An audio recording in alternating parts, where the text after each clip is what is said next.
নমস্কার বন্ধুরা, একটি নতুন ভিডিওতে সকলকে স্বাগত। আজকে ভোর ভোর আমরা বেরিয়ে পড়েছি ছট পুজো দেখার জন্য। আমাদের বাড়ির সামনেই যে পুকুরটি আছে, একটি ছোট পুকুর, সেই পুকুরেই ছট পুজো হয়। গতকাল বিকেলবেলা বিকেলের ঘাট হয়েছে, আর এখন সকালবেলা সকালের ঘাট হচ্ছে। অনেকেই এসে গেছে, আমরা এই এসে পৌঁছালাম। এখানে ছট পুজো প্রতি বছরই হয়।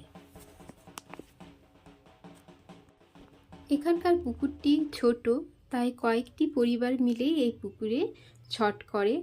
আরও যারা এখানে রয়েছেন তারা হয়তো অন্য কোনো পুকুরে করেন, তাই এখানে ভিড় খুব বেশি আছে তা কিন্তু নয়। আর এই ছট পুজো কিন্তু ভীষণই নিষ্ঠা পবিত্রতার সাথে পালন করতে হয়। ছোটি মাইয়া খুবই জাগ্রত। প্রথমে এখানে তুলসী মঞ্চের মতো একটা মঞ্চ বানিয়ে পুজো করা হয়। তারপরে ঘাটে গিয়ে সূর্যদেবের আরাধনা করা হয়, অর্ঘ্য দান করা হয়।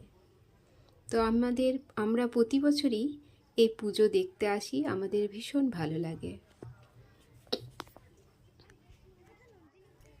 আর এই পুকুরটি থেকেই আমাদের দুর্গাপুজোর সময় কলা বউ আনা আর ঘট বিসর্জন সবই এই পুকুরটি থেকেই হয়।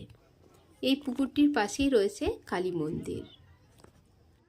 ছট পুজো দেখে ফিরে এসে রোজকার মতো কাজকর্ম করে এখন আমি নিচে যাচ্ছি। আমাদের বাড়িতে যারা ভাড়া থাকে তারা কেরলের, এবং তারা হাজব্যান্ড ওয়াইফ দুজনেই কাজ করে, সেই জন্য তাদের বাচ্চাটিকে দেখাশুনো করে। সে কিন্তু বাঙালি। তার ইচ্ছে হয়েছে সে চালের পায়েস বানিয়ে খাওয়াবে। ওরা নাকি চালের পায়েস বানাতে জানে না, ওরা একটা মুগ ডালের পায়েস বানায়। তো তার ইচ্ছে যে ভালো করে চালের পায়েস সুন্দরভাবে বানিয়ে ওদেরকে খাওয়াবে। সেই জন্য আমাকে ডেকেছে, আমার মাকেও ডেকেছে পায়েস কিভাবে বানাবে দেখিয়ে দেওয়ার জন্য।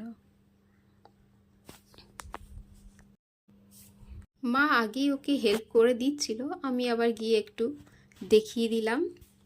আর এই দেখো, এরা তিনজন এখানে খেলছে, আর এদের দুষ্টুমিরও শেষ নেই আর বন্ধুত্বেরও শেষ নেই।